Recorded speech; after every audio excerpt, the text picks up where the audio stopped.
ਜੀ ਮਿੰਟੂ ਜੀ ਅਗਲੀ ਗੱਲ ਕਰੀਏ ਡੇਰਾ ਸਿਰਸਾ ਮੁਖੀ ਦੀ ਪੰਜਾਬ ਪੁਲਿਸ ਤੋਂ ਬਚਣ ਵਾਸਤੇ ਫੇਰ ਅਦਾਲਤ ਚ ਚਲਾ ਗਿਆ ਰਾਮ ਰਹੀਮ। ਦੇਖੋ ਇਹਦਾ ਇਹਨਾਂ ਨੇ ਪ੍ਰੋਡਕਸ਼ਨ ਵਾਰੰਟ ਹਾਸਲ ਕੀਤਾ ਸੀਗਾ ਤਾਂ ਪ੍ਰੋਡਕਸ਼ਨ ਵਾਰੰਟ ਨੂੰ ਫੇਰ ਚੈਲੰਜ ਕੀਤਾ ਗਿਆ ਕਿਉਂਕਿ ਉਹ ਕੈਦੀ ਹੁਣ ਹਾਈ ਕੋਰਟ ਦਾ ਹੈ। ਹਾਈ ਜੀ। ਕੋਰਟ ਦੇ ਵਿੱਚ ਜਾਏਗਾ। ਹੂੰ। ਉਹਦੀਆਂ ਅਪੀਲਾਂ ਜਿਹੜੀਆਂ ਉਹ ਹਾਈ ਕੋਰਟ ਦੇ ਵਿੱਚ ਚੱਲ ਰਹੀਆਂ ਨੇ ਤਾਂ ਹਾਈ ਕੋਰਟ ਦੇ ਵਿੱਚ ਫੇਰ ਗੁਹਾਰ ਲਾਈ ਗਈ ਆ ਕਿ ਵੇਖੋ ਜੀ ਗੱਲ ਇਹ ਆ ਕਿ ਪੰਜਾਬ ਦੇ ਵਿੱਚ ਨਾ ਭੇਜਿਆ ਜਾਵੇ ਮੈਨੂੰ, ਬਲਕਿ ਆ ਜਿਹੜੀ ਇੱਕ ਚੱਲਦੀ ਅੱਜ ਕੱਲ ਵਰਚੁਅਲ ਕਰਾ ਦਿੰਦੇ ਨੇ ਪੇਸ਼ੀ, ਹੁਣ ਵਰਚੁਅਲ ਪੇਸ਼ੀ ਨੂੰ ਹੁਣ ਪਤਾ ਨਹੀਂ ਕੀ ਕਹਿੰਦੇ ਨੇ, ਜੀ। ਪਰ ਉਹ ਲਾ ਕੇ ਕੈਮਰੇ ਵਗੈਰਾ ਉੱਥੋਂ ਹੀ ਪੇਸ਼ ਕਰਾ ਦਿੰਦੇ ਆ ਜੇਲ੍ਹ ਦੇ ਵਿੱਚ। ਉਹ ਹੂੰ। ਚੱਲਦਾ ਸਾਰਾ ਕੁਛ, ਬੜੀਆਂ ਅਦਾਲਤਾਂ ਹੈਗੀਆਂ ਨੇ ਇਸ ਤਰ੍ਹਾਂ ਦੀਆਂ ਜਿਹੜੀਆਂ ਇਸ ਤਰ੍ਹਾਂ ਦੀਆਂ ਪੇਸ਼ੀਆਂ ਨੂੰ ਲੈਂਦੀਆਂ, ਤਾਂ ਉਹ ਸਿਸਟਮ ਲੱਗੇ ਹੋਏ ਨੇ। ਤਾਂ ਹੁਣ ਇਹਨਾਂ ਦਾ ਕਹਿਣਾ ਇਹ ਆ ਕਿ ਬਾਈ ਜੇ ਪੇਸ਼ੀ ਭੁਗਤਾਉਣੀ ਆ ਤੁਸੀਂ ਤਾਂ ਸਾਡੀ ਇੱਥੋਂ ਪੇਸ਼ੀ ਭੁਗਤਾ ਲਓ। ਜੀ। ਪਰ ਮਸਲਾ ਇਹ ਆ ਕਿ ਸ਼ਾਇਦ ਉਹਨਾਂ ਨੂੰ ਡਰ ਹੋਏਗਾ ਜਿਹੜੇ ਇਹਨਾਂ ਦੀ ਲੀਗਲ ਟੀਮ ਵਾਲੇ ਆ ਕਿ ਅੱਛਾ। ਜੇ ਇੱਕ ਵਾਰੀ ਇਹ ਚਲੇ ਗਿਆ ਡੇਰਾ ਮੁਖੀ, ਹੋ ਸਕਦਾ ਕਿ ਕੁਝ ਹੋਰ ਵੀ ਪੰਜਾਬ ਪੁਲਿਸ ਕਰ ਦੇ ਹੂੰ। ਕਿ ਮਸਲਾ ਕੁਝ ਇਸ ਕਿਸਮ ਦਾ ਆ ਜੀ। ਕਿ ਇਹਦੇ ਵਿੱਚ ਅੱਗੇ ਜਾ ਕੇ ਕੁਝ ਵੀ ਹੋ ਸਕਦਾ। ਸੋ ਇੱਕ ਤਰ੍ਹਾਂ ਨਾਲ ਕਹਿ ਲਓ ਕਿ ਕਾਨੂੰਨ ਦੀ ਲੁਕਾ ਛਿਪੀ ਚੱਲਦੀ ਪਈ, ਲੁਕਣ ਮਚਾਈ ਜਿਸ ਤਰ੍ਹਾਂ ਖੇਡਦੇ ਹੁੰਦੇ ਬਚਪਨ ਦੇ ਵਿੱਚ ਬੱਚੇ, ਤਾਂ ਇਹ ਲੁਕਣ ਵਿੱਚ ਹੀ ਹੈ। ਇੱਥੋਂ ਪੰਜਾਬ ਪੁਲਿਸ ਕਹਿ ਲਓ ਕਿ ਕੋਸ਼ਿਸ਼ ਕਰਦੀ ਹੈ ਕਿ ਹਾਂ ਭਾਈ ਅਸੀਂ ਕਿਸੇ ਤਰੀਕੇ ਨਾਲ ਹਿਰਾਸਤ ਲੈ ਲਈਏ। ਤਾਂ ਹਿਰਾਸਤ ਦਾ ਮਤਲਬ ਕੀ ਹੁੰਦਾ ਹੈ ਕਿ ਉੱਥੇ ਫਿਰ ਪੁੱਛਗਿੱਛ ਜਿਹੜੀ ਹੈ ਵੱਖੋ ਵੱਖਰੇ ਤਰੀਕਿਆਂ ਨਾਲ ਹੋਏਗੀ। ਹੁਣ ਜਦੋਂ ਕੋਈ ਬੰਦਾ ਸਰੀਰਕ ਤੌਰ ਤੇ ਹੀ ਨਹੀਂ ਹੈਗਾ ਤੁਹਾਡੇ ਕੋਲ ਤਾਂ ਕੀ ਪੁੱਛਗਿੱਛ ਹੋਏਗੀ।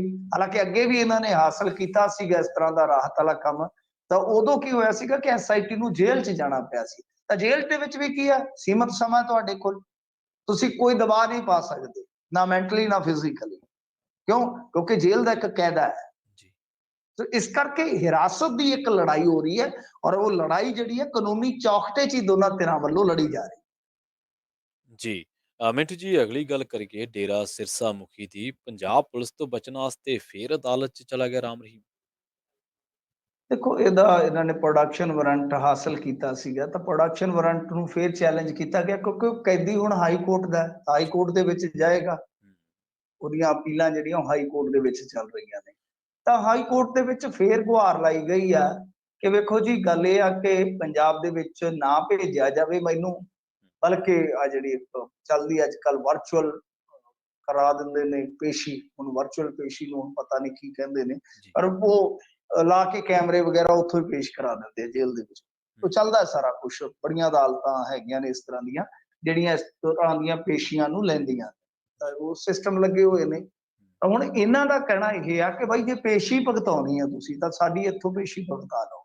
ਜੀ। ਪਰ ਮਸਲਾ ਇਹ ਆ ਕਿ ਸ਼ਾਇਦ ਉਹਨਾਂ ਨੂੰ ਡਰ ਹੋਏਗਾ ਜਿਹੜੇ ਇਹਨਾਂ ਦੀ ਲੀਗਲ ਟੀਮ ਵਾਲੇ ਆ ਕਿ ਅੱਛਾ। ਜੇ ਇੱਕ ਵਾਰੀ ਇਹ ਚਲੇ ਗਿਆ ਡੇਰਾ ਮੁਖੀ, ਹੋ ਸਕਦਾ ਕਿ ਕੁਝ ਹੋਰ ਵੀ ਪੰਜਾਬ ਪੁਲਿਸ ਕਰ ਦੇ ਹੂੰ। ਕਿ ਮਸਲਾ ਕੁਝ ਇਸ ਕਿਸਮ ਦਾ ਆ ਜੀ। ਕਿ ਇਹਦੇ ਵਿੱਚ ਅੱਗੇ ਜਾ ਕੇ ਕੁਝ ਵੀ ਹੋ ਸਕਦਾ। ਸੋ ਇੱਕ ਤਰ੍ਹਾਂ ਨਾਲ ਕਹਿ ਲਓ ਕਿ ਕਾਨੂੰਨ ਦੀ ਲੁਕਾ ਛਿਪੀ ਚੱਲਦੀ ਪਈ, ਲੁਕਣ ਮਚਾਈ ਜਿਸ ਤਰ੍ਹਾਂ ਖੇਡਦੇ ਹੁੰਦੇ ਬਚਪਨ ਦੇ ਵਿੱਚ ਬੱਚੇ, ਤਾਂ ਇਹ ਲੁਕਣ ਵਿੱਚ ਹੀ ਹੈ।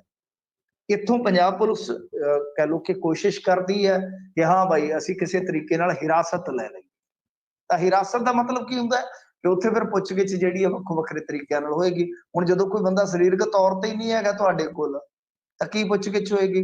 ਹਾਲਾਂਕਿ ਅੱਗੇ ਵੀ ਇਹਨਾਂ ਨੇ ਹਾਸਲ ਕੀਤਾ ਸੀਗਾ ਇਸ ਤਰ੍ਹਾਂ ਦਾ ਰਾਹਤ ਵਾਲਾ ਕੰਮ, ਤਾਂ ਉਦੋਂ ਕੀ ਹੋਇਆ ਸੀਗਾ ਕਿ ਐਸਆਈਟੀ ਨੂੰ ਜੇਲ੍ਹ 'ਚ ਜਾਣਾ ਪਿਆ ਸੀ। ਤਾਂ ਜੇਲ੍ਹ ਦੇ ਵਿੱਚ ਵੀ ਕੀ ਆ, ਸੀਮਤ ਸਮਾਂ ਤੁਹਾਡੇ ਕੋਲ, ਤੁਸੀਂ ਕੋਈ ਦਬਾਅ ਨਹੀਂ ਪਾ ਸਕਦੇ, ਨਾ ਮੈਂਟਲੀ ਨਾ ਫਿਜ਼ੀਕਲੀ। ਕਿਉਂ? ਕਿਉਂਕਿ ਜੇਲ੍ਹ ਦਾ ਇੱਕ ਕਾਇਦਾ ਹੈ। ਜੀ।